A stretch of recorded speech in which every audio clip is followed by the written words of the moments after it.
जय हिंद। पिछले वाले वीडियो में हमने डिस्कस करा था कि मेल्टिंग क्या होती है, बॉइलिंग क्या होती है, इसके ऊपर एकदम डिटेल में बात करा था। तो अगर आप लोगों ने नहीं देखा है तो देख लीजिएगा। मैं तो कहता हूँ एक बार देख लो, आपकी ही भलाई होगी, है ना। कोई ना, आज इस वाले वीडियो में देखेंगे कि ये कंडेंसेशन क्या होती है और फ्रीजिंग क्या होती है। तो शुरू करते हैं। तो देखो, मान के चलो कोई गैसियस मैटर है, कोई गैसियस सब्सटेंस है, अगर आप उसको लिक्विड में बदलना है, लिक्विड मैटर में बदलना है, उस प्रोसेस को ही कहते हैं कंडेंसेशन। इसलिए मैंने यहाँ पे लिखा है, it is the process in which A gaseous matter convert into liquid bye cooling is called condensation. अब आपका दिमाग में ये चीज़ खटका होगा, सर आपने कूलिंग क्यों बोला? मेरी बात ध्यान से सुनो। देखो, अगर आपको ऐसे आना है, मतलब कोई सॉलिड सब्सटेंस को लिक्विड में बदलना है, लिक्विड को गैसेस में बदलना है, तो आपको टेम्परेचर बढ़ानी पड़ेगी। क्यों सर? मैंने आपको एक वीडियो में कहा था, कोई मैटर सॉलिड इसलिए है कि उसका टेम्परेचर बहुत ज़्यादा है। एग्जाम्पल के लिए आप वाटर को ले लो। वाटर की बात करें तो वाटर का जो सॉलिड स्टेट होता है वो आइस। आइस की बात करें तो आइस सॉलिड इसलिए है कि उसका टेम्परेचर बहुत कम है, 0 डिग्री पे। 0 डिग्री, उससे कम टेम्परेचर पे जो वाटर रहता है वो सॉलिड स्टेट पे रहता है, आइस के स्टेट में रहता है। लेकिन वही अगर पानी की बात करें, वही पानी का गैसियस स्टेट की बात करें तो लगभग 100 डिग्री टेम्परेचर पे वो किस स्टेट में रहता है? गैसियस स्टेट में, स्टीम के स्टेट में रहता है। तो आपका अगर ऐसे आना है, मतलब यहाँ से यहाँ, यहाँ से यहाँ आना है, तो टेम्परेचर बढ़ाओ। लेकिन अगर आप ऐसे जाना है, यहाँ से यहाँ, यहाँ से यहाँ, तो टेम्परेचर घटाओ। कंडेंसेशन में क्या होती है? कंडेंसेशन में आप गैसेस से लिक्विड की ओर जाती हो, तो एक तरह से आप क्या कर रहे हो, मतलब यहाँ से यहाँ जा रहे हो तो टेम्परेचर कम करनी पड़ेगी।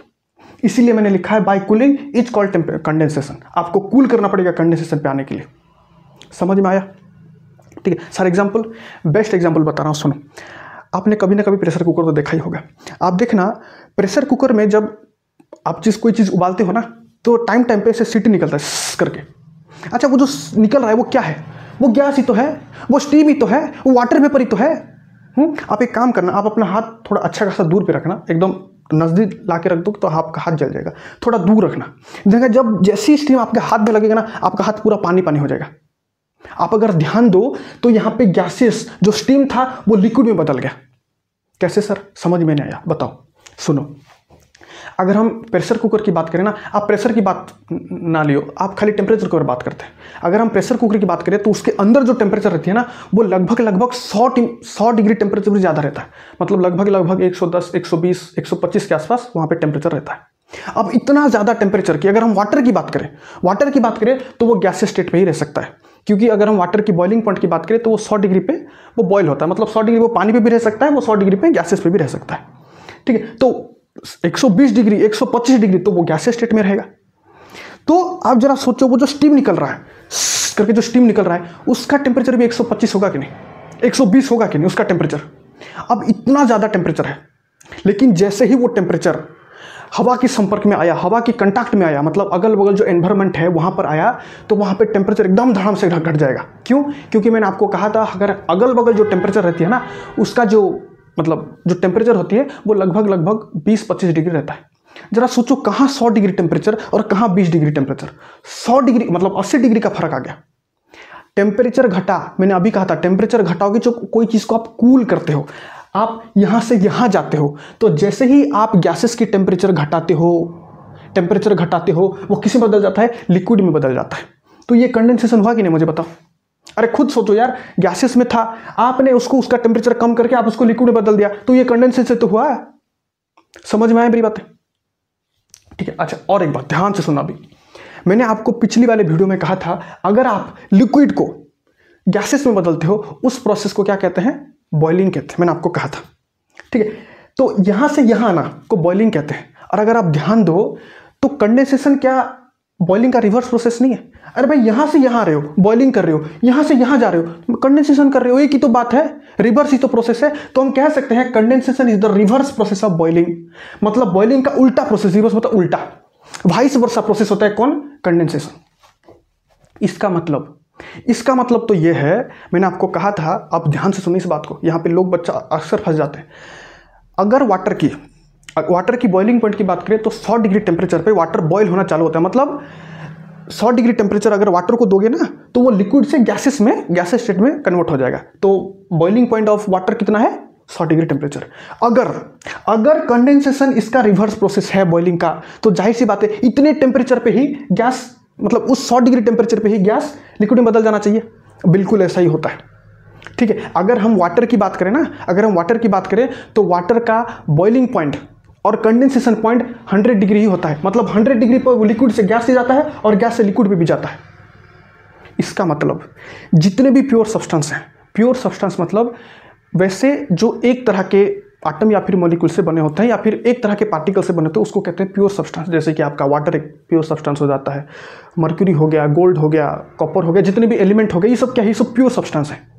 ठीक है, जितने भी प्योर, इम्प्योर की बात नहीं कर रहा हूँ, इम्प्योर की हो सकता है ऊपर नीचे हो जाए। जितने भी प्योर सब्सटेंस होते हैं उनकी अगर बॉइलिंग पॉइंट और कंडेंसेशन पॉइंट की बात करें तो वो एक समान होती है। अगर हम मर्क्यूरी की बात करें तो मर्क्यूरी का बॉइलिंग पॉइंट कितना होता है, मैं आपको बता दूं, लगभग 360 पकड़ के चलो, 360 तो ही होता है, 360 होता है मर्क्यूरी का बॉइलिंग पॉइंट। उतना ही कंडेंसेशन पॉइंट होता है किसका, उसी मर्क्यूरी का, क्योंकि वो प्योर सब्सटेंस है। समझ में आया मेरी बातें? बोलो हाँ या ना। ठीक है, तो ये था आपका कंडेंसेशन। वहीं अगर हम किसकी बात करें, फ्रीजिंग की बात करें, तो देखो आपने गैसेस से लिक्विड की ओर गए, अब यहाँ से यहाँ जाना है, लिक्विड से सॉलिड की ओर जाना है, यहाँ से यहाँ जाना है, तो क्या करना है, टेम्परेचर ही तो कम करना है। टेम्परेचर ही तो कम करना है। जब आप और टेम्परेचर कम करोगे तो क्या होगा, लिक्विड सॉलिड में बदल जाएगा। इसलिए मैंने यहाँ पे लिखा है, it is the process in which liquid matter, कोई लिक्विड मैटर है, कोई लिक्विड सब्सटेंस है, convert into gas by cooling. Cooling की मदद से। आपको ऐसे जाना है तो कूलिंग करना पड़ेगा बेटा, ऐसे आओगे तो हीट देना पड़ेगा। तो आप ऐसे ही जा रहे हो, यहाँ से यहाँ जा रहे हो तो कूलिंग ही तो कर रहे हो, तो कूलिंग ही तो करोगे। It's called freezing, it's called freezing. समझ में आया मेरी बातें? देखो मेरी बात ध्यान से सुनो। आप जब देखो, मैं यहाँ पे ना ये सब आपको नहीं बताऊंगा, क्योंकि मैं बता रखा हूँ ये सब चीज़ें कि इंटरमोलिकुलर फोर्स ऑफ अट्रैक्शन क्या होती है, काइनेटिक एनर्जी क्या होती है, पार्टिकल की मूवमेंट क्या होती है, ये सब नहीं बताऊंगा। ये सब इससे रिलेटेड हैं, लेकिन वही चीज़ वहाँ पे यहाँ पे बताऊंगा तो बेवजह मसला होगा, वीडियो बहुत लंबा होगा। तो आप देखना चाहते हो तो पिछला वाला वीडियो देख लीजिए, मैं यहाँ पे अलग तरीके से आपको समझा रहा हूँ। जब आप किसी चीज़ को कूल करते हो ना, जब आप किसी चीज़ को कूल करते हो तो वो चीज़ कड़ा हो जाता है, वो चीज़ थोड़ा टाइट हो जाता है। अब बोलोगे सर लिक्विड कहाँ टाइट है? लिक्विड टाइट है, गैसेस के कंपैरिजन में टाइट नहीं है। अरे गैसेस तो कहीं भी जा सकता है, लिक्विड क्या कहीं भी जा सकता है? सॉलिड क्या टाइट नहीं? हाँ सर सॉलिड टाइट है। तो आप जब कूल करते हो ना, किसी भी चीज को जब कूल करते हो तो उसके अंदर जो पार्टिकल होते हैं वो टाइट हो जाते हैं, थोड़ा ऐसे कड़ा हो जाते हैं। तो आप जब टेम्परेचर मतलब घटा देते हो ना, तो लिक्विड क्या होती है, लिक्विड सॉलिड में बदल जाती है। उस प्रोसेस को ही कहते हैं फ्रीजिंग। फ्रीजिंग का दूसरा नाम सॉलिडिफिकेशन भी कहते हैं। आप एक तरह से सॉलिड मतलब, अरे यार आप सॉलिड को सॉलिड ही तो बदल रहे हो, आप लिक्विड को सॉलिड में तो बदल रहे हो, तो इसलिए इसको सॉलिडिफिकेशन भी कहा जाता है। अगर ध्यान में देखो तो कंडेंसेशन और फ्रीजिंग दोनों एक ही बात है, बस स्टेट का अलग अलग नाम है, इसलिए हम अलग अलग नाम रख देते हैं। ठीक है, मेल्टिंग और बॉइलिंग दोनों एक ही चीज़ है। आप मेल्टिंग और बॉइलिंग की बात करें तो वहाँ पे टेम्परेचर बढ़ा रहे हो, इसकी बात करें तो टेम्परेचर घटा रहे हो। क्या फर्क है भाई दोनों में? खाली क्योंकि अलग स्टेट से अलग स्टेट जा रहे हैं तो हम अलग अलग नाम दे रहे हैं, बस यही है। ठीक है, जिस तरह आप सुनो, जिस तरह कंडेंसेशन इसका रिवर्स प्रोसेस होता है, किसका, बॉइलिंग का, ठीक उसी तरह freezing is the reverse process of melting. क्योंकि आपको मैंने कहा था मेल्टिंग मतलब क्या, सॉलिड को लिक्विड में बदलना। सॉलिड को लिक्विड में बदलना को मेल्टिंग कहते हैं। अरे ध्यान दो, लिक्विड से तो सॉलिड की तरफ जा रहे हैं, उसको ही कहते हो फ्रीजिंग, उसको ही तो कहते हैं फ्रीजिंग।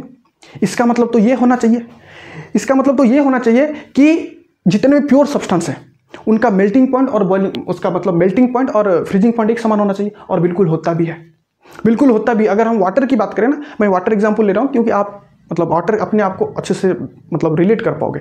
वाटर के एग्जाम्पल की बात करें तो वाटर की जो मेल्टिंग पॉइंट है, अगर हम आइस की बात करें तो आइस 0 डिग्री पे मेल्ट होता है और सॉलिड से लिक्विड में बदलता है।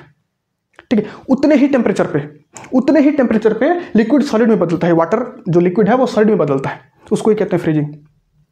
ठीक है, मतलब 0 डिग्री पे वाटर लिक्विड स्टेट में भी रह सकता है, 0 डिग्री पे वाटर सॉलिड स्टेट में भी रह सकता है। तो कंडेंसेशन भी हो गया, मतलब फ्रीजिंग भी हो गया, मेल्टिंग भी हो गया। समझ में आया मेरी बातें? ठीक है, नहीं समझ में आए तो और एक बार देख लो।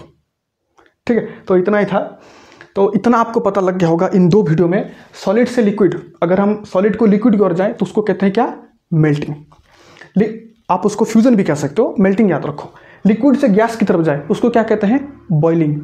अगर रिवर्स करते हो, वाइस वर्सा करते हो, तो गैसेस के लिक्विड की तरफ क्या करते हैं, कंडेंसेशन। यहां से यहां को जाना क्या कहते हैं, फ्रीजिंग। ठीक है, और एक चीज होती है सब्लिमेशन, जिसको आप डिपोजिशन भी कहते हो, मैं और एक वीडियो में कवर कर लूंगा। ठीक है, तो इतना ही था, मिलते हैं अगले वीडियो में, तब तक के लिए जय हिंद, जय भारत।